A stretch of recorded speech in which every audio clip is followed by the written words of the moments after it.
Hello, welcome to our stop motion video on how autism affects normal cell signaling between two neurons.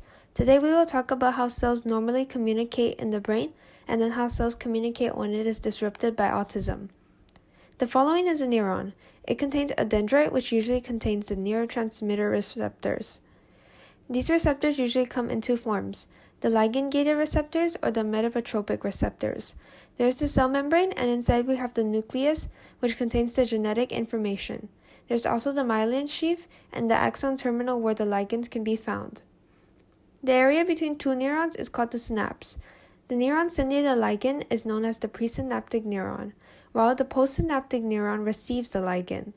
The axon terminal contains many vesicles that are filled with the ligands, which are the neurotransmitters as seen in the white dots. When an electrical signal excites the presynaptic neuron, the neurotransmitters are released from the vesicle into the synapse space, where it then reaches and binds to the postsynaptic neurotransmitter receptors, which can be found on the dendrites.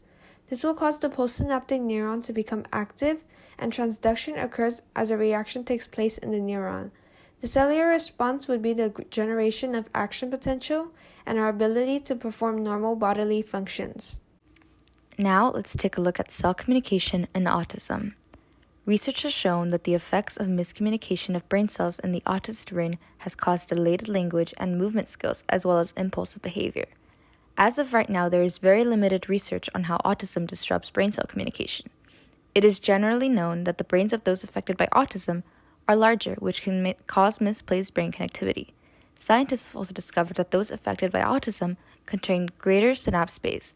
This can cause miscommunication as the ligands, also known as the neurotransmitters, are not reaching and binding to the neurotransmitter receptors. If the ligand is not binding to the receptor, transduction and cellular response is disrupted, and the basic functions of the body and brain cannot be performed. Thus, the results are the effects listed earlier.